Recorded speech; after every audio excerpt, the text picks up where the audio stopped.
उसने कहा था वो मुझे कभी धोखा नहीं देगी, लेकिन आज वो किसी और के साथ है।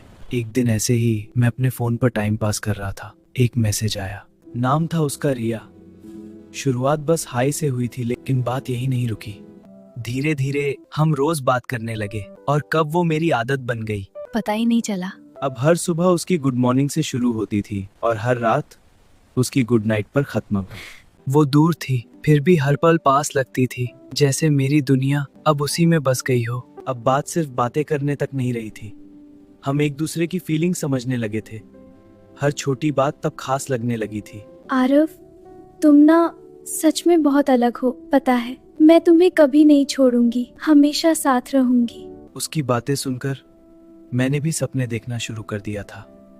एक ऐसा फ्यूचर जिसमें बस वो ही थी। अब उसकी आदत नहीं, वो मेरी ज़रूरत बन गई थी और शायद यहीं से मेरी कहानी गलत दिशा में जाने लगी थी। फिर धीरे धीरे उसके रिप्लाईज बदलने लगे। पहले जहां वो हर पल साथ होती थी, अब हर बात में बिजी रहने लगी थी। कॉल्स अब अक्सर कट होने लगी थी और मेरे मैसेजेस सीन होकर भी इग्नोर होने लगे थे।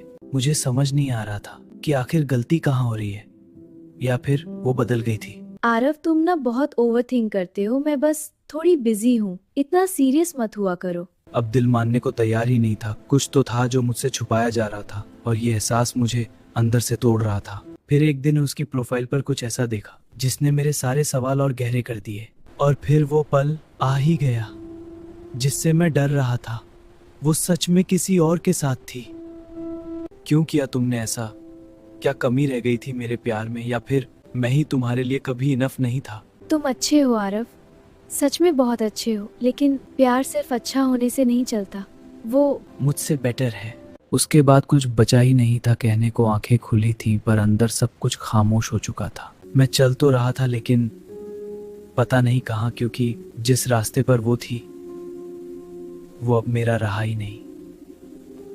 फिर धीरे धीरे समझ आया कि गलती शायद उसकी नहीं थी और ना ही पूरी मेरी थी। कुछ लोग हमारी जिंदगी में सिर्फ ये सिखाने आते हैं कि अपना सब कुछ देने के बाद भी हर कोई अपना नहीं होता है।